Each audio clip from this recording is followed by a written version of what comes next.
have a new topic that is a permittivity.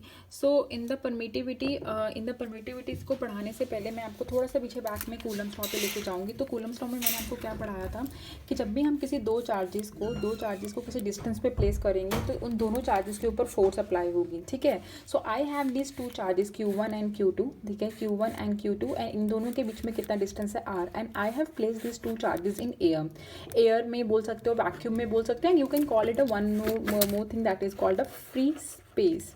That is your free space. So आपके पास दो charges हैं यहाँ पे, एक चार्ज है Q1, दूसरा चार्ज है Q2. उनके बीच में डिस्टेंस है R और आपने उन दोनों चार्जेस को कहाँ रखा है, वैक्यूम में, एयर में और फ्री स्पेस में. तो कूलम्स लॉ के अकॉर्डिंग उन दोनों के ऊपर एक फोर्स लगी. ठीक है. कूलम्स लॉ के अकॉर्डिंग उन पर कितनी फोर्स लगेगी, that is 1/4 pi epsilon not Q1 Q2 upon R square. ठीक है. तो कूलम्स लॉ ने बताया था कि ये दोनों चार्जेस पॉइंट चार्ज हैं, तो इनके ऊपर जो फोर्स लगेगी that will be 1/4 pi epsilon not Q1 Q2 upon R square. तो लेट सपोज अगर मैं इसको एज्यूम करके चल रही हूँ, अगर मैं इन सबको सॉल्व करूँ तो लेट सपोज यहाँ पे मेरे पास फोर्स कितना आया, 1 न्यूटन का. कितना फोर्स आया मेरे पास, 1 न्यूटन का. So I have placed two charges in vacuum with certain distance apart in each other. So उनके ऊपर जो फोर्स एक्सपीरियंस हो रहा है that force is of 1 Newton. और जब उन दोनों चार्जेस को, जब उन्हीं दोनों चार्जेस को with the same distance I have place them in a water, तो उनके ऊपर जो फोर्स लगा, मैंने देखा वो जो फोर्स था वो एयर की फोर्स से 81 टाइम्स कम था. ठीक है. मतलब एयर पे जो फोर्स इन एयर, अब FA देख रहे हैं, that means the force in air. तो वो force in air let suppose अगर 1 न्यूटन आया है तो उन्हीं दो चार्जेस पे with the same distance apart from each other उन पे जो फोर्स लग रहा था वो 81 टाइम्स डिक्रीज कर रहा था. 81 टाइम्स डिक्रीज कर रहा था. और जब उन्हीं दो चार्जेस को हमने कैरोसिन में रखा विद द सेम डिस्टेंस, तो मैंने देखा एयर की फोर्स 1/2 टाइम्स डिक्रीज की. कितना किया वो, 2 टाइम्स वो डिक्रीज कर गई. दैट मीन्स यहाँ पे that means the coulomb force depends upon some medium. Coulomb's force depends upon medium. तो इस बात को थोड़ा सा और समझने के लिए मैं आपको एक एग्जाम्पल देती हूँ. सो आई हैव दिस स्पेस. मेरे पास ये खाली स्पेस है, बिल्कुल खाली स्पेस है, यहाँ कोई चार्ज नहीं है, कुछ नहीं है. सो आई हैव दिस खाली स्पेस ओवर हेयर. सो मैंने अभी क्या किया, यहाँ पे मैंने एक चार्ज रखा. I have placed 1 charge over here, that is my positive Q charge. So अब इस चार्ज ने अपनी अंदर से इलेक्ट्रिकल फील्ड लाइंस एमिट करना शुरू की. ठीक है. स्पेस में उसने अपनी इलेक्ट्रिकल फील्ड लाइंस एमिट करना शुरू की. तो this charge start emitting the electrical field lines into this space. So you got my point. पहले इस स्पेस में कुछ नहीं था. So when I placed a charge over here, तो this charge start releasing the electrical field lines, emitting the electrical field lines. So class आपको electrical field lines अभी हमने पढ़ाया नहीं है मैंने आपको, पर आपको समझना पड़ेगा. इलेक्ट्रिकल फील्ड लाइंस बेसिकली क्या है. इलेक्ट्रिकल फील्ड लाइंस जैसे अभी याद रखिए कि आपने मैग्नेट पढ़ा है, मैग्नेट के अंदर से मैग्नेटिक फील्ड लाइंस निकलते हैं, तो वैसे चार्ज के अंदर से इलेक्ट्रिकल फील्ड लाइंस निकलती हैं. और जो पॉजिटिव चार्ज है उसमें से इलेक्ट्रिकल फील्ड लाइंस निकलती हैं और नेगेटिव चार्ज में इलेक्ट्रिकल फील्ड लाइंस आती हैं. ठीक है. एमिट कहाँ से होती हैं, एमिट होती हैं पॉजिटिव चार्ज से, और ऑब्जॉर्व कहाँ पे होती हैं, वापस नेगेटिव चार्ज पे. तो मेरे पास यहाँ पॉजिटिव चार्ज था. तो इस स्पेस में क्या हुआ, इस स्पेस में it can be any space, कुछ भी हो सकता है ये मेरे पास. It can be my water, it can be wax, it can be a fur, कोई भी मीडियम होगा उसमें चार्ज रखा मैंने.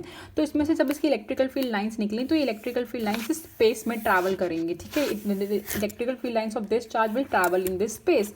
अब ये स्पेस इस इलेक्ट्रिकल फील्ड लाइंस को अलाउ नहीं करेगी मूव करने के लिए, because it is a nature law.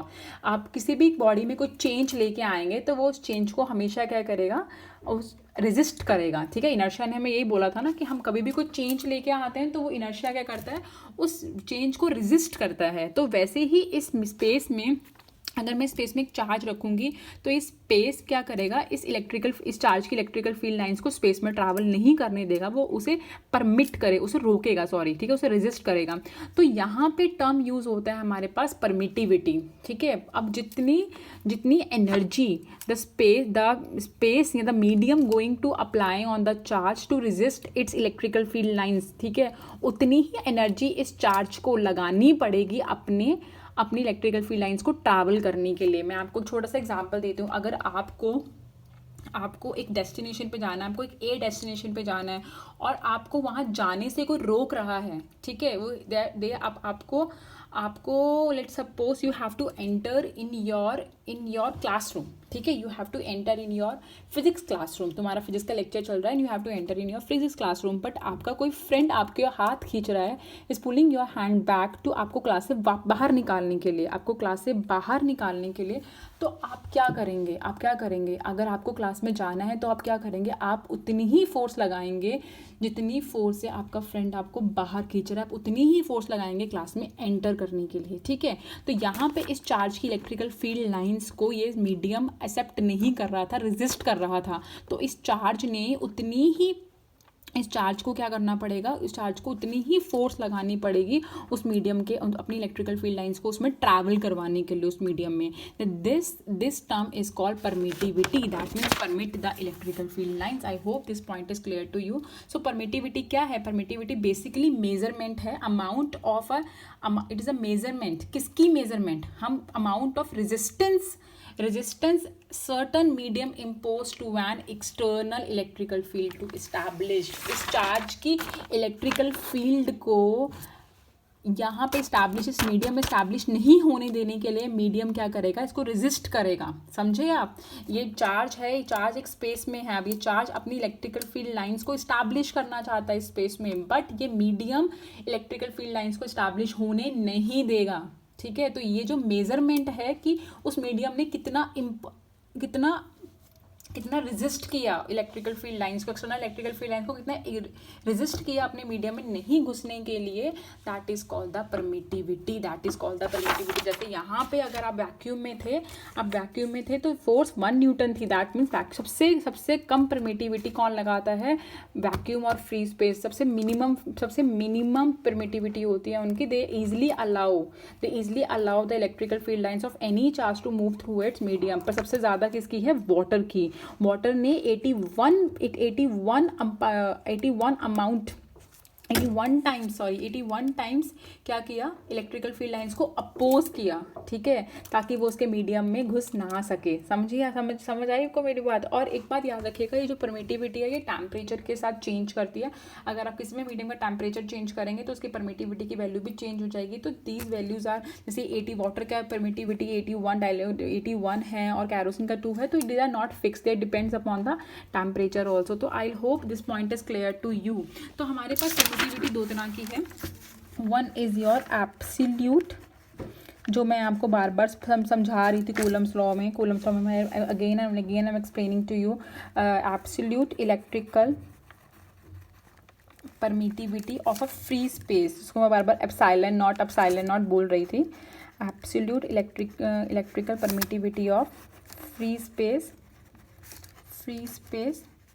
That is your epsilon naught, that is the absolute electrical permittivity of free space, that is epsilon naught. तो ये हमने पढ़ा है, दैट मीन्स हम या इस कंडीशन में हमारे दोनों चार्जेस कहाँ हैं, वैक्यूम में हैं, ठीक है। एंड नाउ द वैक्यूम और a free space is resisting our charges, ठीक है, resisting the electrical field lines of our charges. तो वो उसकी जो मेजरमेंट है कि एक मीडियम ने कितना फोर्स लगा के, कितना एक चार्ज के इलेक्ट्रिकल फील्ड लाइंस को इस्टेब्लिश होने नहीं दिया उस मीडियम में, उसने कितनी एनर्जी लगाई ताकि उस चार्ज की एक्सटर्नल इलेक्ट्रिकल फील्ड उस मीडियम में इस्टेब्लिश ना हो सके। ये जो एनर्जी की जो मेजरमेंट है, इसे हम क्या बोलते हैं, परमिटिविटी, बिकॉज हमें उतनी ही वापस में हमें उतनी ही एनर्जी लगा के अपनी इलेक्ट्रिकल फील्ड लाइंस को उस मीडियम में से परमिट होने देना पड़ेगा, ठीक है। और अगर हम एप्सिलॉन की बात करें तो epsilon is basically the electrical permittivity of any medium, electrical permittivity of any medium, ठीक है। Cut my point, understand. So class, अब हम बात करते हैं ई आर की। Basically we talk about not E R, epsilon R, will talk about epsilon are.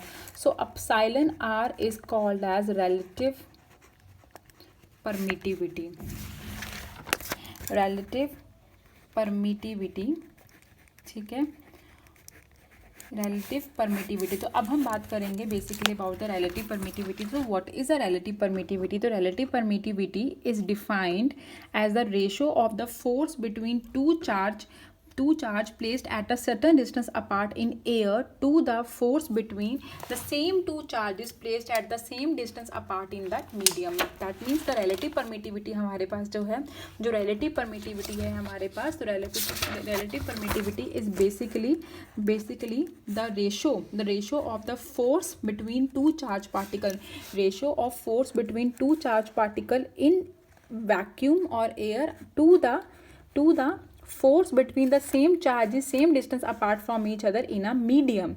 So relative permittivity को निकालने के लिए हम क्या करते हैं, दो चीज़ों को कंपेयर करते हैं. जब भी आपको वर्ड कहीं पे रिलेटिव, कहीं फिजिक्स में आपको कहीं भी वर्ड रिलेटिव मिल रहा है, that means we are comparing two things. तो यहाँ पे हम लोग दो चार्जेस जिनको हमने कहाँ रखा है, जैसे मैंने आपको पीछे भी एग्जांपल भी दिया कि हमने दो चार्जेस को एयर में रखा था और उनके ऊपर फोर्स 1 न्यूटन की लग रही थी, और मैंने जब उन्हीं दो चार्जेस को मैंने कहाँ रख दिया, उन्हीं दो चार्जेस को मैंने वाटर में रखा, तो वो फोर्स 81 टाइम्स डिक्रीज हो गई. तो दैट मीन्स हम लोग क्या कर रहे हैं, हम यहीं पे यही कर रहे हैं, हम दो चार्जेस ले रहे हैं, एक बार उनको क्या करेंगे हम लोग वैक्यूम में रखेंगे और उन्हीं दो चार्जेस को हम किसी और मीडियम में रखेंगे और उनकी जो रेशो होगी, that ratio is called the relative permittivity. तो so I am taking this concept. मेरे पास ये दो चार्जेस हैं, ठीक है. I have place these to